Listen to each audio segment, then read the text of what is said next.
Okay, it's 6:30, so it's time to call the meeting to order. First thing to do is to act on the agenda. I move that we accept the agenda as written. All those in favor? Aye. Aye. Okay. Next thing to do is to act on the minutes of July 14th meeting. Make a motion that we accept the minutes as written. I second it. All those in favor? Aye. Aye. Public comment. We have quite a public here tonight. Hello and welcome. Want to start left to right? I don't have one. Aye. I'm here to listen. Okay, Okay. all right. Just listen. So the new business is notice of appeal, and any updates on that? Jeanette, do we have anything? Have we gotten anything in the mail or in regards to? So we received the initial notice of appeal saying that Dan and Wendy Fisher have hired an attorney to because they disagree with their assessed value of their property. And so Rich reached out to a firm that we've worked with before out of Burlington who has a lot of municipal experience. So they agreed to assist us. And at this point, one of the members of the firm have asked for just the initial complaint that's been filed with Vermont Superior Court. And I assume that's to make sure that they reply within the time frame that we were given to do so. And I expect to hear more in the future, but so far that's what I've provided her, is just the court documents that we received. Thank you. So we have no other updates than that. Does anybody have any questions, comments?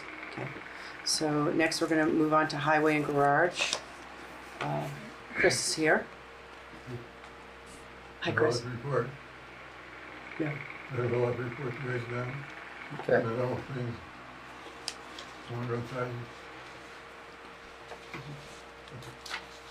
They're doing the roadside. That's in mine. Yep. Yeah, mowing. Ditching. Good. That's great. And then we had asked about, did you get with Charlie about stepping in as the road commissioner or working beside you? You did, you just didn't have Josh do it. Pardon me? So you just didn't have Josh do it. You'd rather have Josh do it? Okay. Huh. I guess we'll have to ponder that one a little bit because of the issue of Josh reporting to him, and then in some ways that position would place Josh over him. That's our main concern. You know, the thing, Josh had only had the responsibilities that you give him. Right. So if it was just to take care of grants and stuff, it probably would work. But then who would be the road commissioner to take care of all the other aspects of, you know, what they're doing with their job, you know, keeping track of them as a whole?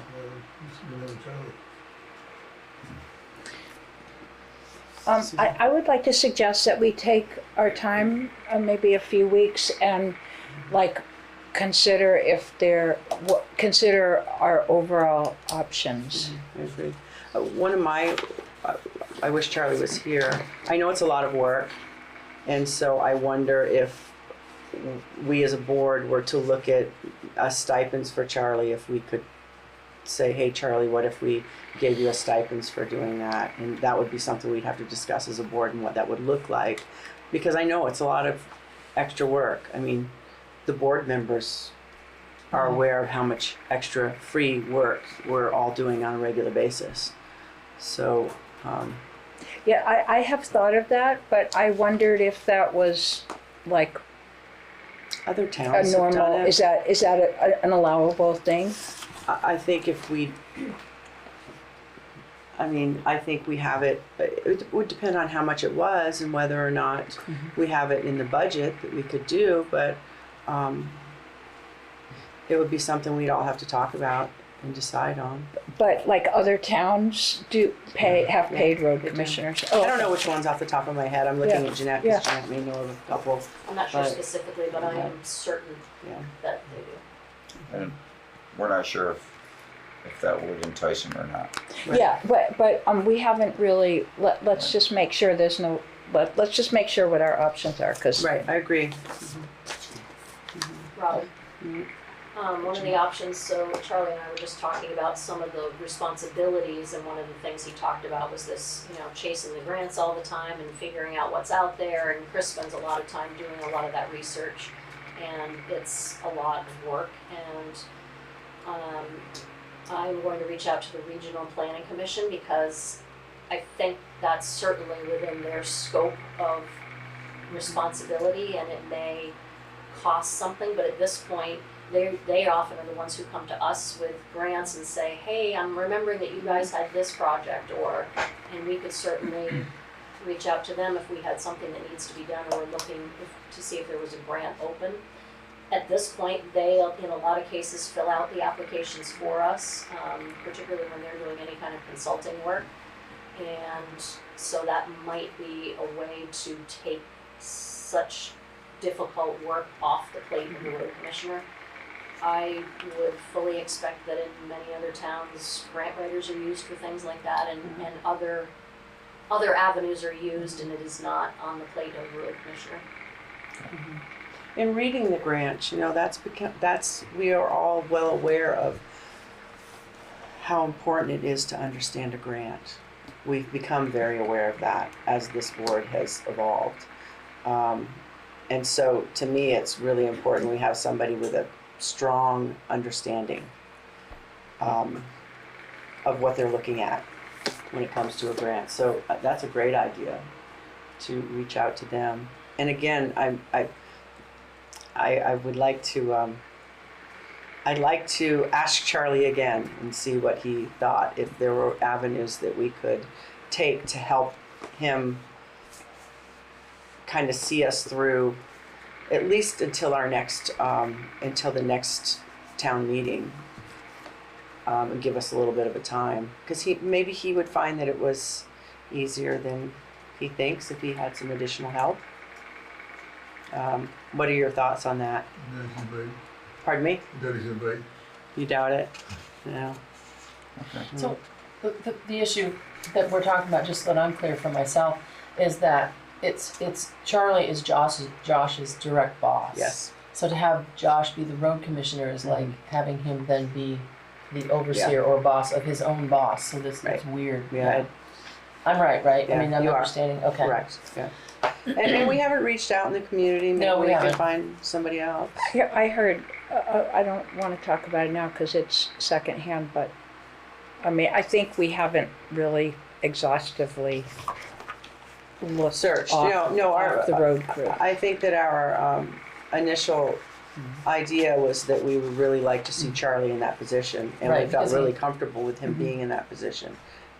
But I also think that we are concerned with the idea of the Josh being Charlie's his boss, and so we were concerned with that. And beyond that, we haven't looked anywhere else. So I think that would be our next steps as well. So I move that we kind of continue to look and then bring this up at another Right. meeting. Yeah. Second. All those in favor? I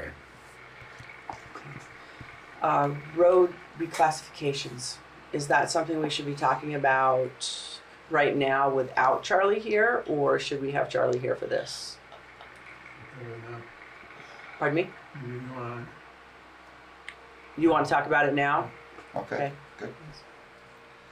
All right. What are your and Charlie's thoughts on that right now? I thought that we just continue on. We continue on through it. Okay. What is he looking at first? Does he have an idea of what road he'd like to look at first? How would he like that list prioritized?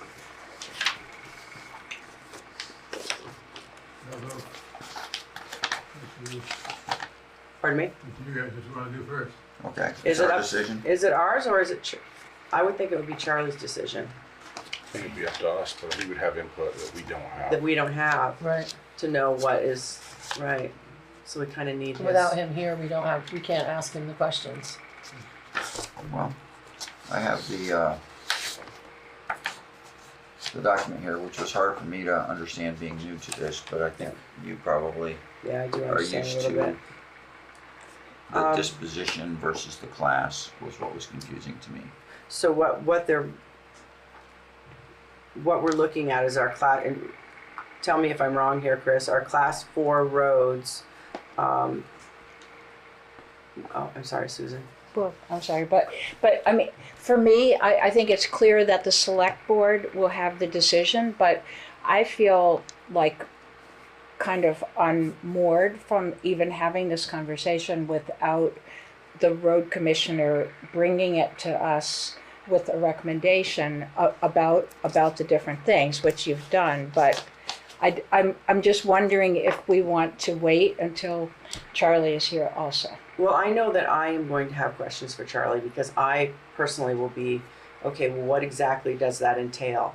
What does it entail to decide on this road, whether it's a class 3 or class 4, whether we drop it down to a class 4, whether it is already at a class 3, No, that's it. right, if it's already, pardon me? No, three. They're all threes? But are they actually class 3s in specifications? Thank you, Jeanette.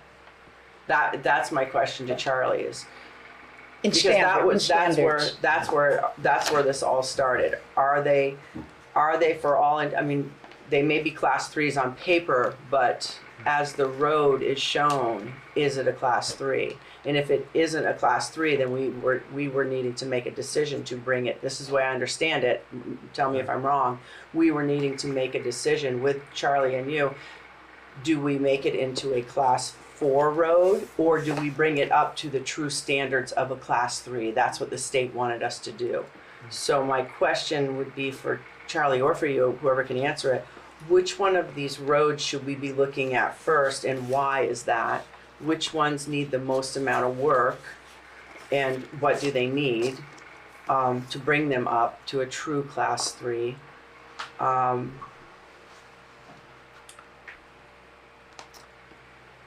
You know, Can we, because this is confusing to me and maybe to others, what are the roads that we're talking about? Because I think these were removed in 2024, these 3. Right. Gulf Road South, Markham Mountain, and Marsh Cross. Which are the ones that we are considering or exploring? well, these were discontinued. This one remained a class 3. Okay, so it's, These were turned into class 4s. This is a no. Red Top was a class 4. So it's the So ones up Finn top. Hill. Oh no, those ones are already done. It's the ones up top here. So Davis, Simmons, Coderre, and Heald. Yield Yeah. are the ones under consideration. And on mine, for some reason in the last meeting, I made little stars by Davis and Simmons, and I don't know if we received information on that one, on those 2 specifically, that meant to me that they were priorities. I think that 2 of them are designated as not up to standards. That includes Simmons and Held, or Right. Heald. That's the information that I have. And I don't know if all these roads not up to standards, all 4 of these. Right. But I would need Charlie to tell us that. Are they? Because that was one of our questions before. Yeah, we're kind of going around in a little bit of a circle. We are going around in a which circle because we're which not is sitting why with. it's on the right. agenda, which is why you guys are here, and thank you for coming. But I just feel very hobbled in terms of what I would even. I would like to know the answer to the questions that you just asked, and I think Charlie might be who we would have to ask, unless Chris wants to. I'd like to, I feel the same as Susan. I'd like to make a motion that we table this for the moment and request that Charlie's present for the next meeting, because we need him to be able to answer the questions about these roads, the why, how, if they're not up to spec, How much money? What is that How looking much like? money is it going to cost? I mean, does this And road what is that? Yeah. require $20,000? Does it require 50 to make it right? What, all of the different things. How long is it? What does it look like? Is it true? I mean, we need him to answer those questions. So that's my motion, that we table it for this evening and make sure he's going to be the next meeting, that we can talk about these specific roads and what he thinks about them, so that we can then make decisions. We wouldn't be making a decision we would make a decision to warn it and Right. then go through the whole process of site visits. Right, And, right. and I would second your motion.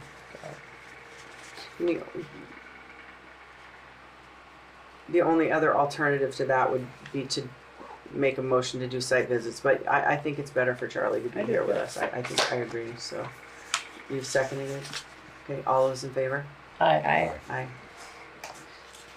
Once again, to the public, and I don't know if you're all here about roads, or if that's, I'm assuming that's your, I'm sorry, we are doing this again. We're trying, and I am sorry because I feel like you're caught up in our loop.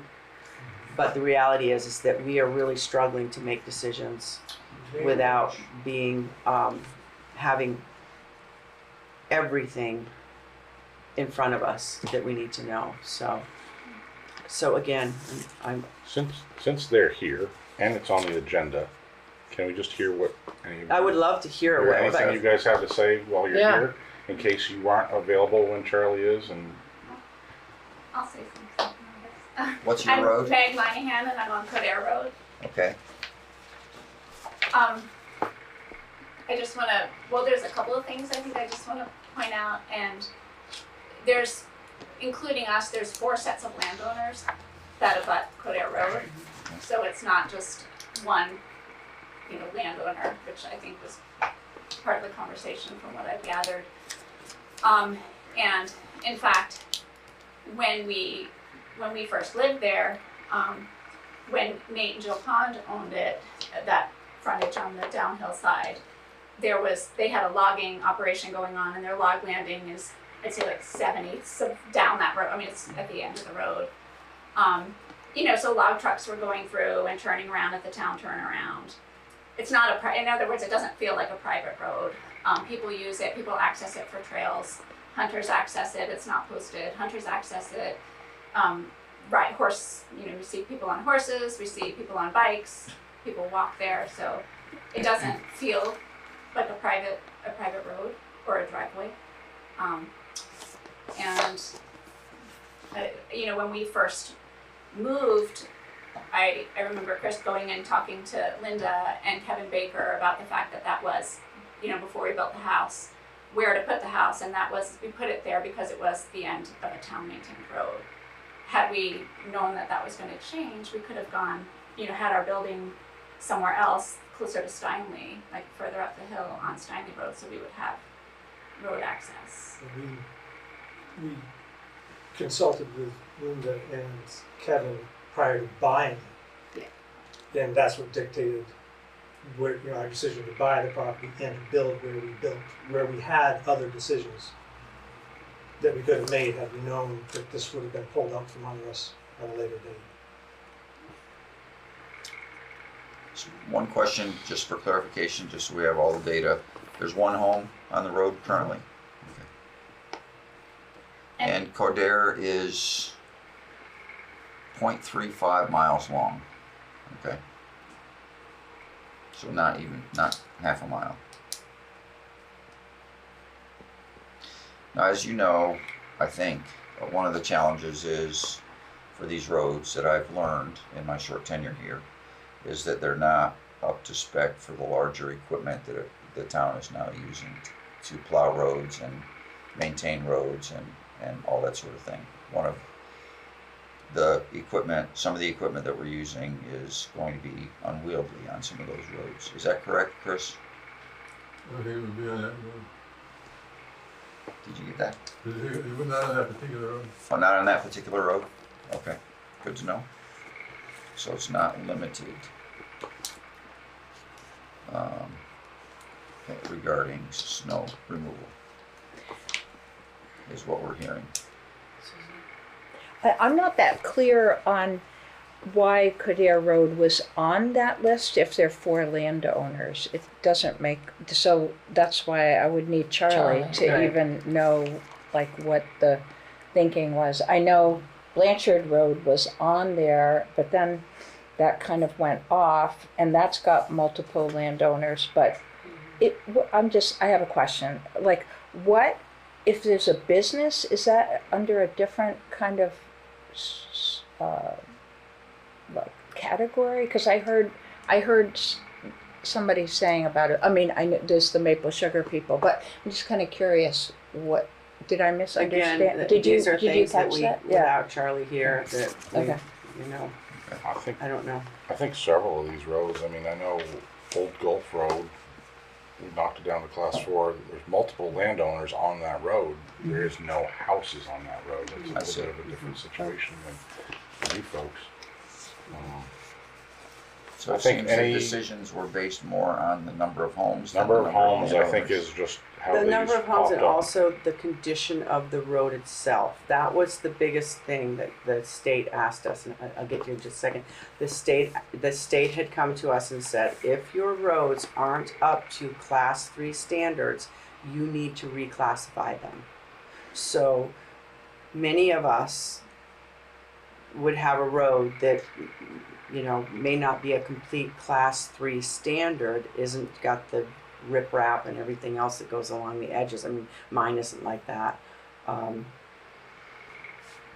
we've been taking care of them, but we haven't got them up to class 3 standards. Some of them couldn't be brought up to class 3 standards at all. That's another thing that I'd like to ask Charlie. Right. How many of these could be? If they aren't, how far gone are they? It could be, you may say, well, I don't care if it's not class 3, but we are responsible for them being class 3 standards if indeed that is what we have them classified as. So that's what started this whole look at roads. It wasn't so much how many people were on the roads or any, that's the way I understood it. Now, Charlie could come in here and tell me, no, Robin, that's not why we did it. That's the way I understood that this all took place. But without Charlie here, I'm just saying what I understood of how it started. And Carol Trueheart, I live on Davis Road, Mm-hmm. and I think you kind of just answered to the best of your ability at this point without Charlie here what my question was, and my question was kind of,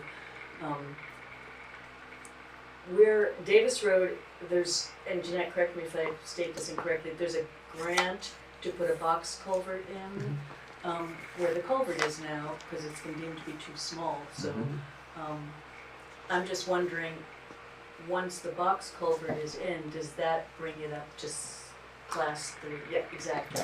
I wish I could answer that, but I can't answer totally that. understand. Yeah, and those are the big questions, and we are so fortunate that we were able to get a grant for that box culvert for that Yes. road. But these are the issues so the state does have these new. The way I understand, I could be a little misunderstood in some of this. The state has new guidelines for what a class 3 road is. Am I right in that, with the riprap and all this other stuff that goes along the sides? The drainage is more intensive, isn't it? Right. Right. It depends on the topography and the drainage. So in that's where what we're butting up against. Go ahead. Well, I didn't know anything about this until I sat here for a couple of years, but the reason why the state gives us money per mile, in case there was anybody that didn't understand that, for class 3 roads, and that's why that's the name of the game. Right.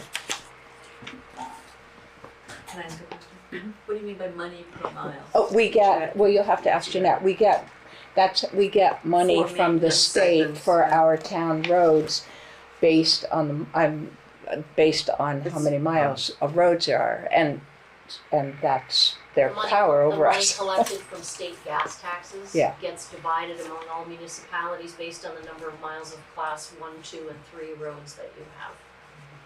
It's roughly $1,700 per mile for a class 3 road. So I just would like to, sorry. I just want to say too, and this is more me making a statement, which I think maybe you guys would agree with. We didn't start any of this in a punitive kind of way. Like, it wasn't like we sat down and said, hey, let's start messing with we didn't do any of that. The state came in and said, hey, you've got to have all these roads up to spec.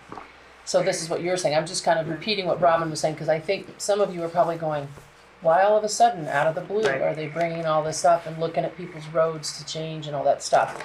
It was brought to us by the road crew, the road commissioner, and that, hey, we've got to start to look at whether these roads can be brought up to where they're supposed to be, because the state's expecting us to look at these things. And then we were brought this list by the crew.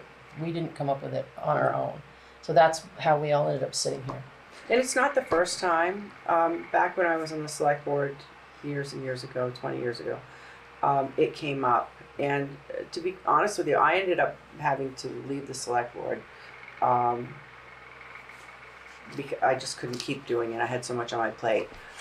And in that time frame, they were changing over classes of roads. And one of the roads that I have frequented my entire life turned into a trail.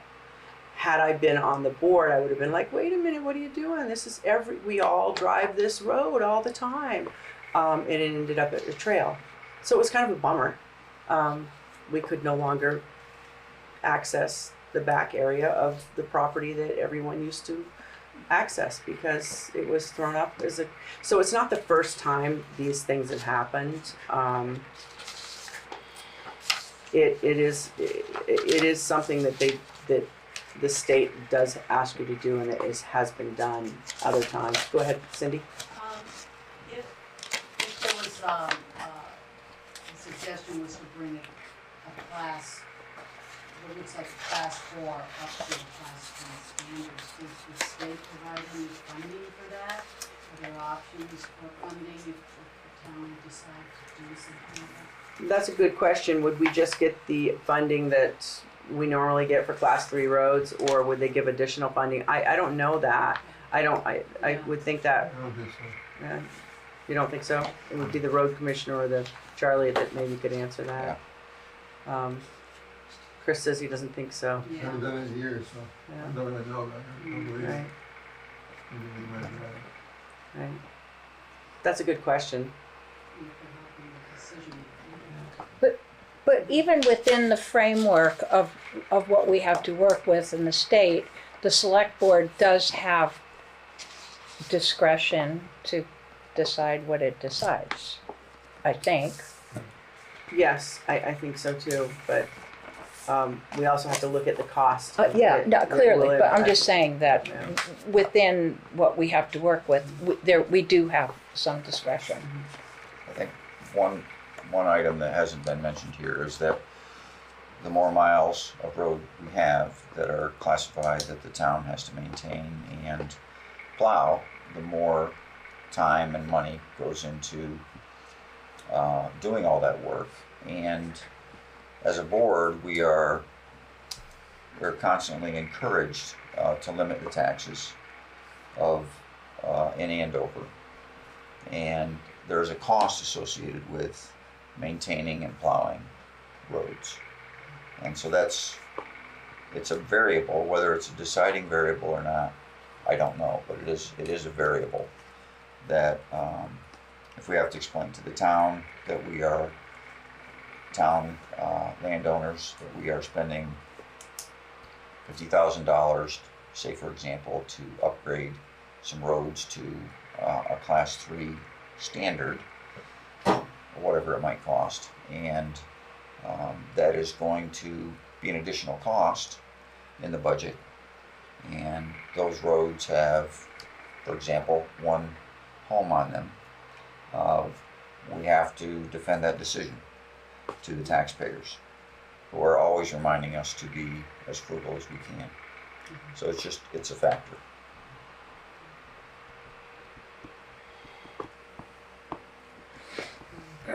Any more discussion? And that's well said. That is what we're up against as well. So I think my motion was to sort of table this discussion and have Charlie ask him specifically to come to the next meeting so that we can ask, and then you guys could also ask questions of somebody that would have more definitive answers about your specific road and the why of things. That's my motion.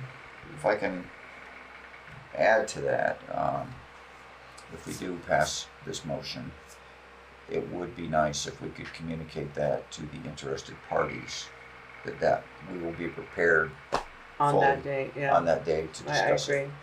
Yeah, and let people know whether or not Charlie has agreed to be here to, particular meeting. Well, it's really important that he is. I know. It's really important because we can't give them answers without knowing Yeah. what it is that we're looking at. It's not fair to the landowners, but it's also not fair to us as, I mean, it's not about being fair, I understand that, but it just isn't, we need to be able to It's challenging answer, to make progress. right, make Informed decisions. informed decisions, right. So, I would assume that if it appears on the next agenda, that means that Charlie has agreed to be here. but we need to let these folks know too if they want to. But- So but what it if will you be on the left your agenda. name and we say yes for sure he's going to be here? I mean, that's, or we, Well, it's going to be on the agenda. right, the public will see it. So- Yes, Yeah. that's how I found out. I just saw it on the agenda on the web, Right. so. Okay. So the motion is made to contact Charlie, make sure that it's warned in the agenda when he will be here, and have these answers from him. So, If we can't be here in 2 weeks, does that, because we're away and he might not be able to be here in 2 Okay. weeks, we don't know Right. yet for Okay. sure. No decisions are gonna be Right. made. It's just that we'll be able to get more information from him. Right, and I'm glad you guys came, so at least now you explained it a little better. I know more about your road and I know more about your road than I did this morning, you know, Mhm. so. So does someone want to second? I would second that. All those in favor? Aye. There's a roundabout way to get it, but we got it. Next up is old business. Thank you. Thank you.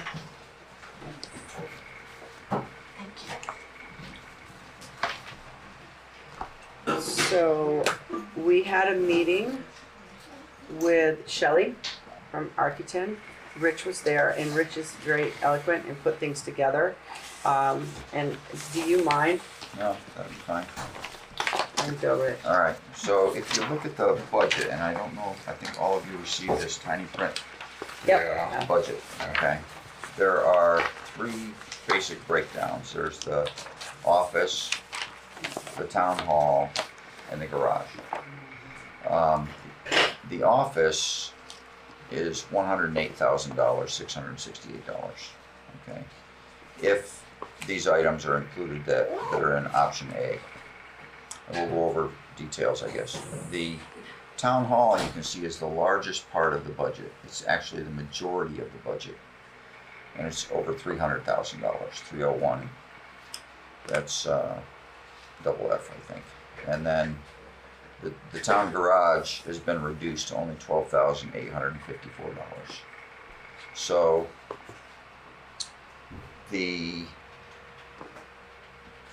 my understanding is that if we were able to keep this budget, option A, that we would be within the money parameters of the MERP project. Is that your understanding, Cindy? Okay, so that's the money parameters of the project. So, if you don't mind, we'll go to the office, the little note that I gave you.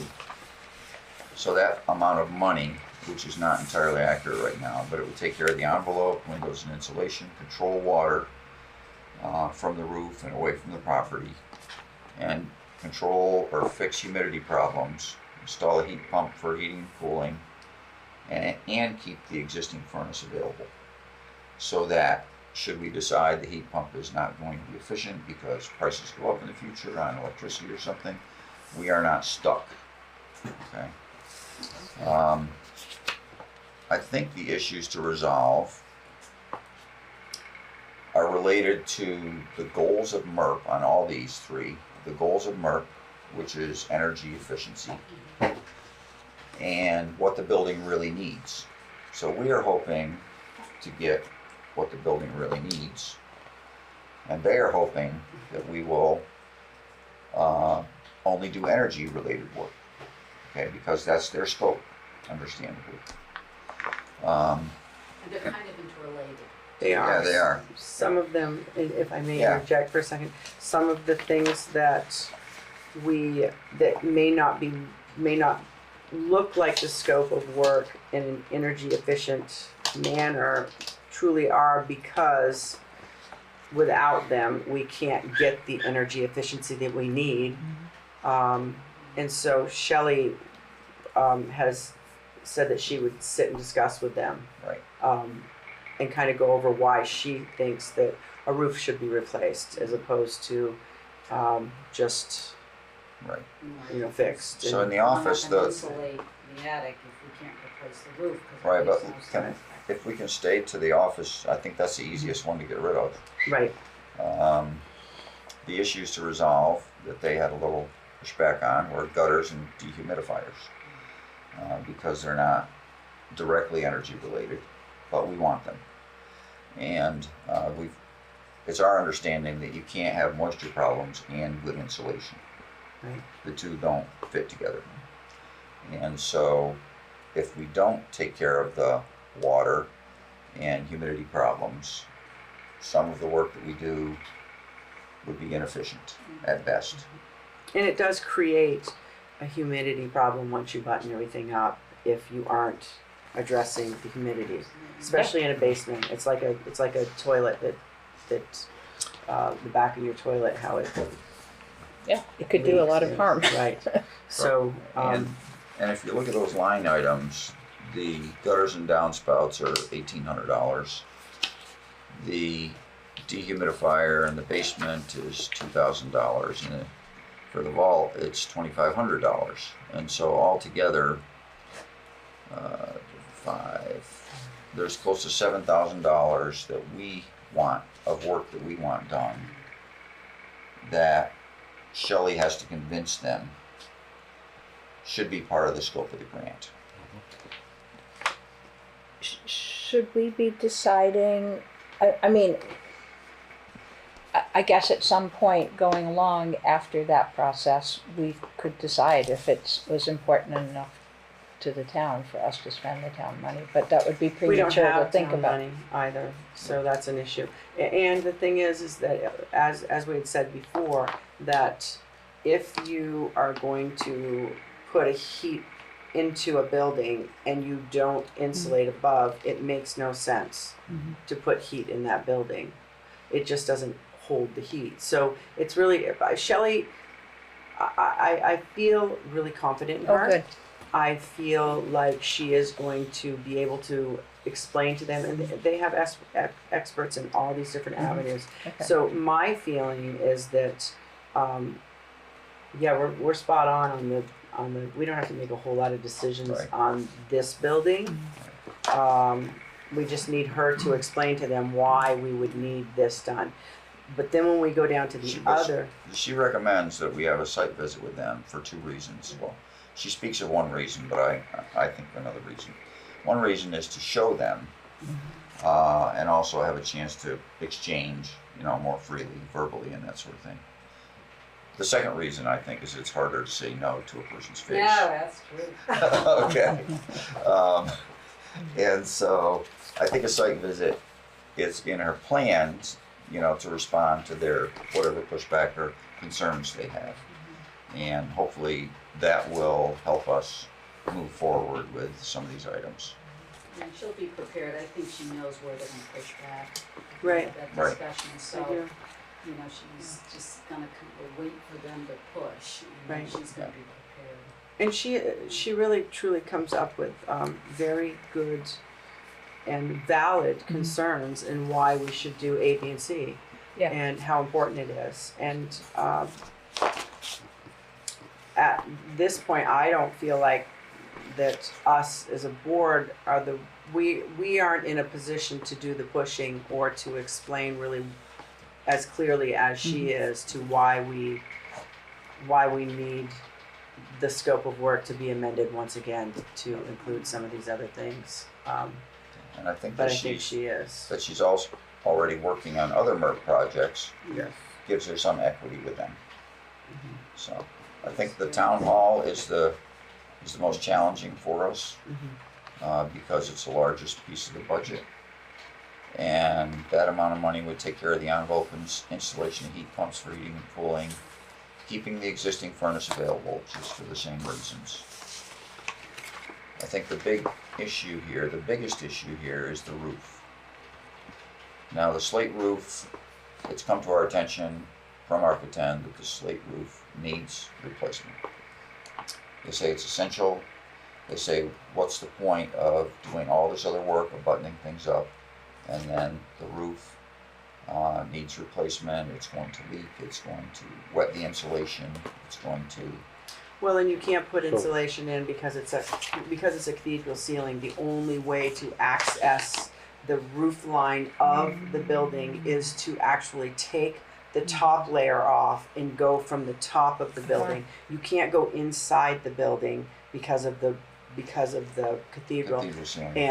And there's no space to put any insulation. So really they have to do it in a manner with it, and I can't remember what it was she talked about using, but they have to insulate from the outside. So we're hoping that the grant writers will look at that when they come, that they'll understand that. They may not even know that that's a cathedral ceiling. You know, they may have no idea, because once you look at it, it's very easy to tell. Of course you can put insulation in here, you can put in blown in, you can put in, you know, whatever you decide to do, because there's space for it, but there is none in that building. So the only way to truly button it up and to create the envelope to conserve the heat is to pull the roof. In order to insulate it, they have to remove the roof? They have to remove the roof. It's not because the roof is in need of repair, or is it that too? They could replace a few of, they said something about they could replace a few of the slates, but they wouldn't be able to insulate that building. Okay. There was no way to actually insulate without removing the roof and doing it that way. So to me, it's kind of a no-brainer. Well, that would be good. How do you if that's conserve the truth, heat? because it's Right. part of Right. attaining the So- efficiency that they want. I in my experience, I thought that they have like these guns and that There's no shoot in space all in this. that. There's There's just a not cathedral even. ceiling. No, I know, but I Yeah. mean, like how thick is, like, there must be some space between the cathedral ceiling. I mean, Yeah, I don't know that we can resolve those sorts of things Yeah. here, Yeah. but I think She does have that she has a spec, two different types of, she does have a blown-in insulation that is for right. ceiling areas, and then she has another that's for walls, and she did speak of one for the walls in there, but there was nothing they could do in there. the challenge is that even though something needs to be done in order to get the energy savings we want, they classify those things as deferred maintenance that should have been done by the town. We should have maintained our roof, and so that's what we're up against. Not just the logic of do we have to replace the roof in order to do the energy work, but will they pay for replacing the roof, which they view as deferred maintenance. I can understand that in most cases, but if you have to remove the roof to do the Well, that's insulation, right. that's not. That's where she We was didn't with that. negligent. That's where Shelley went. So we'll see how, I just wanted to bring it up that this is the big question, and Shelley will have to give it, her best argument, and we'll see where we go. And then there was, what do you replace it with? Do you stay with a slate for historical reasons, or do you? What do you replace it with? Right. And then there is some guidelines with the Historical Society, and I don't know them. Shelley would be able to explain it better. But there are some guidelines as to grants that are out there, but if I remember correctly, the grants being that you replace it with slate versus replacing it with standing seam. So, but these are all, like I said, I have the utmost confidence in Shelley being able to work this in our best, to our best ability. I agree. And so it's not something I've studied, nor do I want to study too deep because it's a lot of studying. And so I really would like to see what she comes back with after she speaks with them, because I think that she is, I think that she has valid reasons why we should do certain things that are maybe out of the scope of work, but they may see things her way as well. And then we would make the decision, okay, do we really want to do, or are there other grants out there that we can apply for? Do we want to take the roof off, or do we not want to take the roof off, you know? But why not If we see? lose that battle, where else do you put those funds? Right, That's- yeah. That we That's the crossed off question. of it, so Right. there'd be some balancing. Right. And whether those funds could come in time to coordinate with the MERC work. It's a good point. That's the other question. Yeah, So if it's a very grant that is available once a year and you apply for it now and you get it in 2027, it won't help Right. us. So. And then the garage is been cut severely from what I had written on this note. And the question is, they want and seem to be have strong feelings that they want to install a pellet boiler because that was part of the original grant proposal, and they're trying to move from fossil fuels to other types of energy for heating and cooling. And so that is one pushback that we may get. And at the moment, she has excluded the pellet boiler, which is $67,779. So it's a significant spending. And And so, that's because we told her that right, it didn't make a lot of sense for right, that it didn't make sense to us. her. Yeah. Okay, and that the current boiler seems to be sufficient and working well. I think the context of the garage is that we discussed at the meeting with Shelley was that it's hard to insulate a building where the doors are open in the wintertime.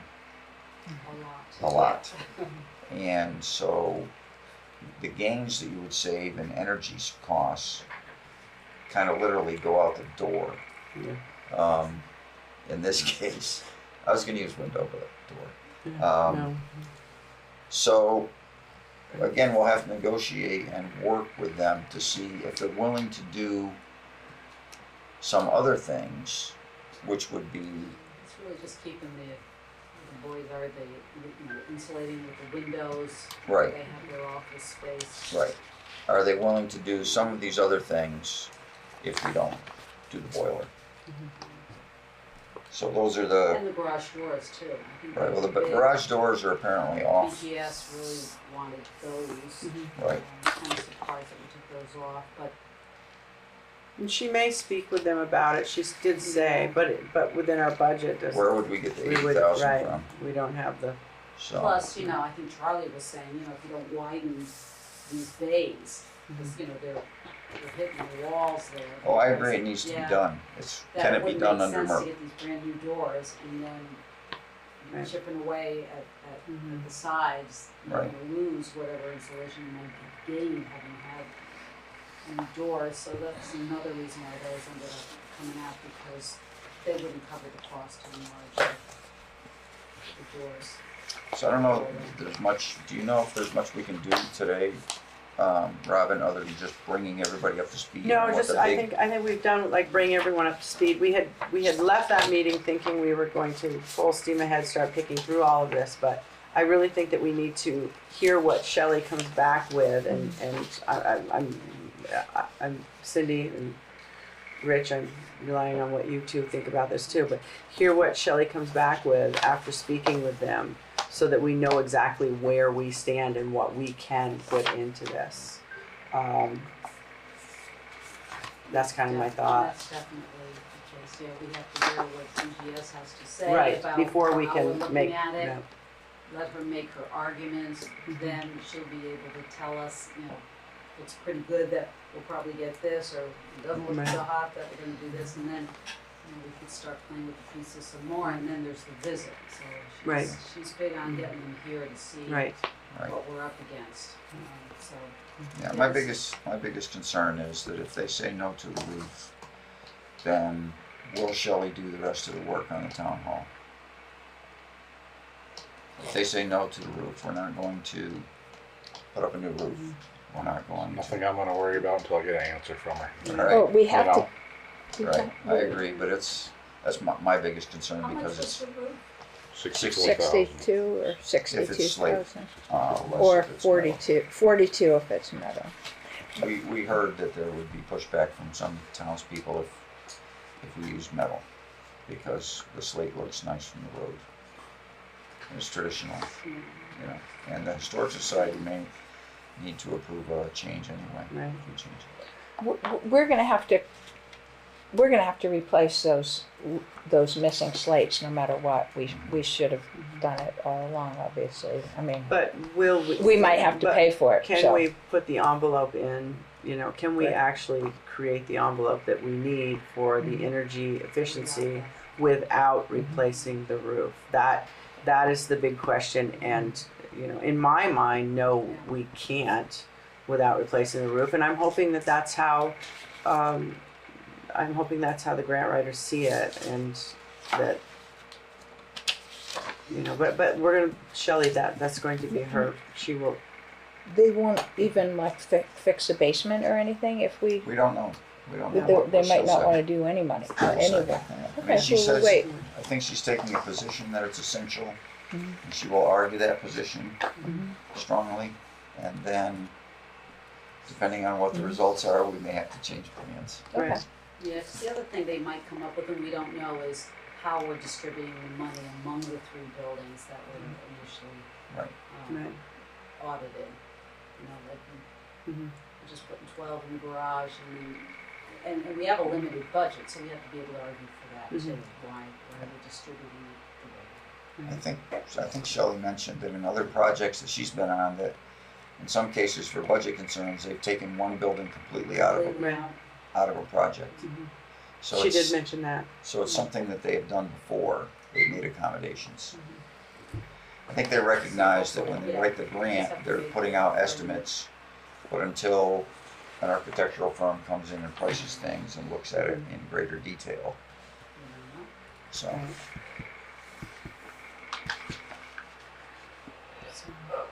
So that's the update on the MERP. Any other questions? Anything else to add? Do you have anything else you want to add? No, Sam? that's fine. So, Follow up with Shelley and right, see if she responds. They've already had questions. right, right. So, we're gonna wait and see how she answers. See how she that. answers those, yeah. Okay, so now we're going to move on to financial orders. I'll leave you all at it. Okay, Thank thank you. you. Thanks. Thank Thanks you for so much. coming. Cindy. The top packet was a paper clip with some new bank signature cards for Justin and Rich. Okay. Since you're signing things out. Oh, and Susan. This packet's for Susan. Can you pass that to me? Those are the minutes from the 2 Board of Civil Authority meetings. Susan, I need your signature on both sets of minutes, please. Oh, Thank you.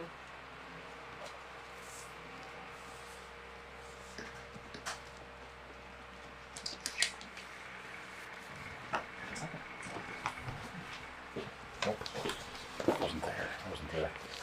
oh, yeah.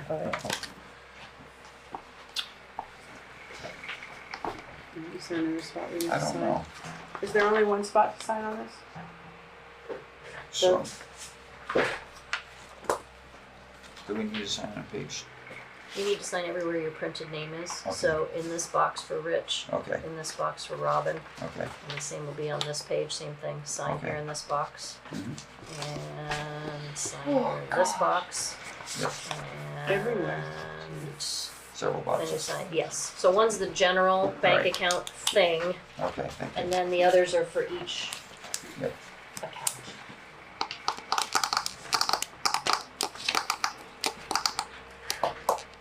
And you'll put the date in. Thank you, Chris. Bye, Thank you. Chris. Yeah, thank Bye-bye. you, Chris. Oh, this is all of you. Okay, I'm gonna pass these along. Rich will need to see those after. I was not here for that. Sorry, my shoulder's so messed up. I can't reach behind myself right now. Yeah. Emergency. How'd that happen? So just chronic? Well, yes and no. I slipped out of my Jeep and tried to hold myself. Yeah, but you look cool in that Jeep. I had, That's the main thing. right, I love my Jeep, I love it. But I had other things in my hand and I shouldn't have been trying to do what I was doing. But yeah, I have pretty bad arthritis.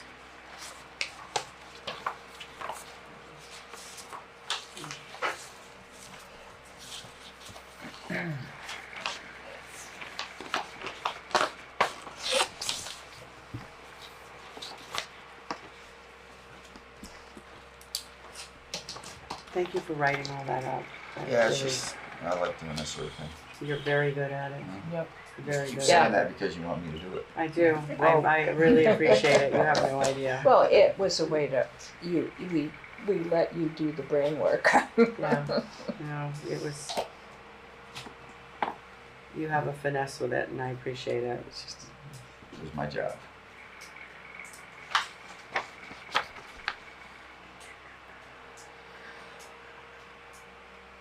I know, right? I've gone about 50 times. What happened to the truck this time? $728 to the 2019 Western Star. Really? Is that for ATG? Yep.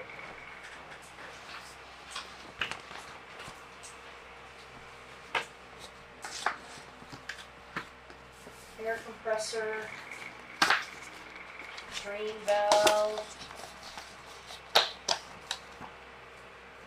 The clutch is making a rattling noise. Confirmed that the noise was coming from the clutch transmission area where the clutch released. Inspected the clutch. No defects readily apparent. Barred the engine over and inspected the clutch housings, springs, no defects.